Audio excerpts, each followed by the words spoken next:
Thanksgiving dinner, my grandmother asked me, what the heck is this Bitcoin stuff anyway, right?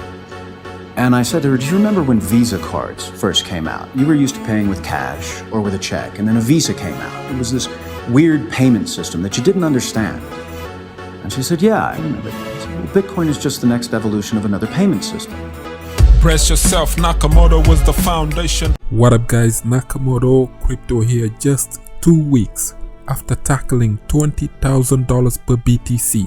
Bitcoin has now gone past $30,000 just on the second day of 2021. Stay tuned, like and subscribe. Let's get to 500 subscribers. The area immediately below $30,000 has proven to be a source of intense selling pressure throughout the past few days, as we all saw Bitcoin struggle to get past $28,000, and lo and behold, today it happened. According to analyst Willy Woo, if you are looking at an entry into Bitcoin right now, long term, then you don't have to nickel and dime entry strategy right now. Why wait for Bitcoin to dip below $30,000 to buy when this can go to $100,000, $200,000 or even $300,000 per BTC in a matter of a year? At this point, wherever you pick up the price of BTC is a win, because this is going much higher. The main bull phase is here.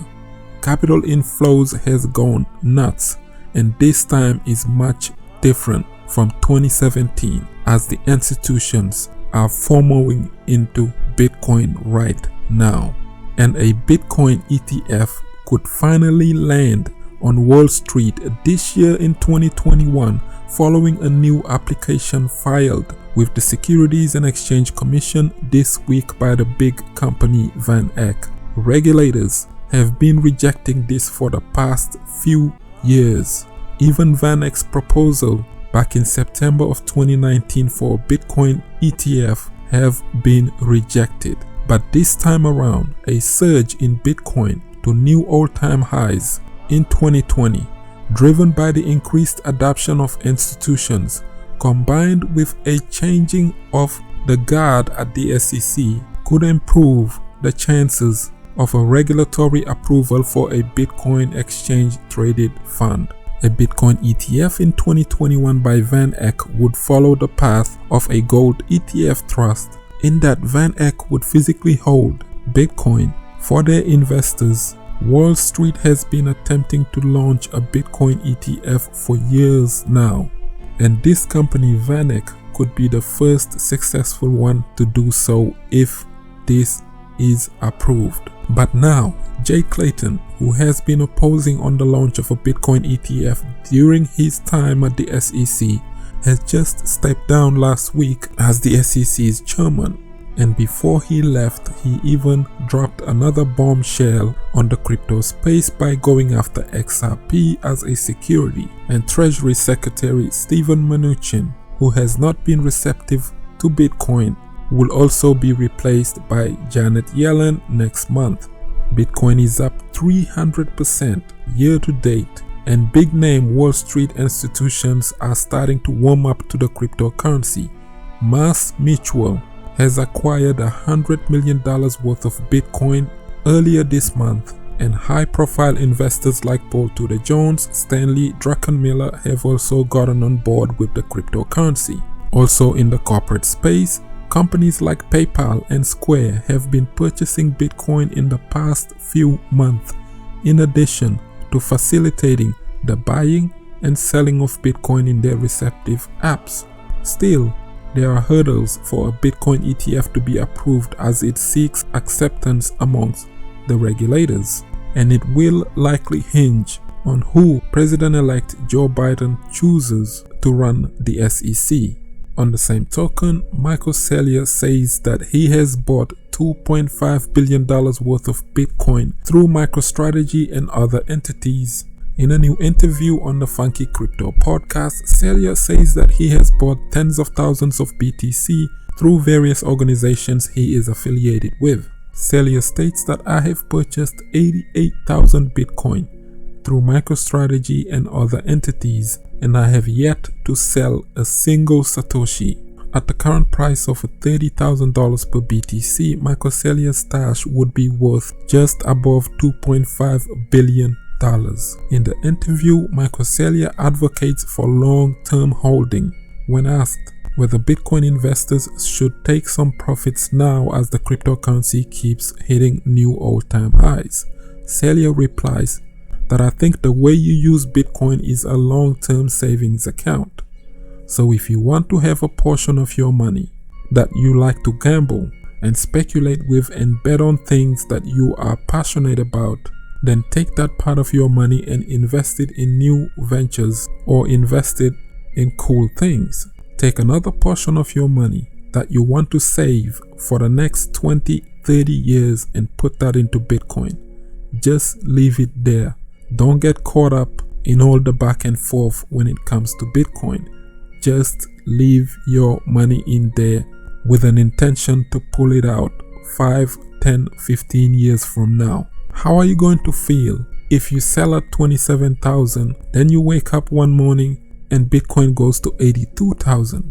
When it goes to $167,000 per BTC, or when it goes to $1 million, how are you going to feel then, being the guy who sold at 27,000 per BTC? Almost sounds like the Bitcoin pizza guy. You don't want to be that guy. When it goes to $1 million, are you going to be bragging that you bought Bitcoin at 0.019 million and you sold it at 0.022 million? Salia says that he believes that the volatility experienced during Bitcoin's first decade is unlikely to be repeated going forward from here, by stating that in the first decade, Bitcoin was dominated by a bunch of traders with leverage in offshore exchanges, and they were all speculators. That was just one group of people, one group of whales. This year, after March, you have got insurance companies, corporations, treasuries, institutional investors, and they are all buying Bitcoin instead of gold. They are buying it to hold it for a decade, not to leverage trade it. They are not using offshore exchanges. They are not speculators. These are the realest, serious people that are buying every single dip, and their mindset is, I'm going to hold this for 10 years. What can I buy that is better than Bitcoin? If I sell it, I'm going to generate a tax bill and I'm going to buy something inferior. So if they are not going to sell it, then that means you are not going to see the kind of volatility you've seen in Bitcoin in the past. The volatility of Bitcoin is decreasing every single day since March of 2020, and the volatility of everything else has been increasing. So Bitcoin is moving from its first 10 years to its next 10 years, and it's a much more mature asset right now.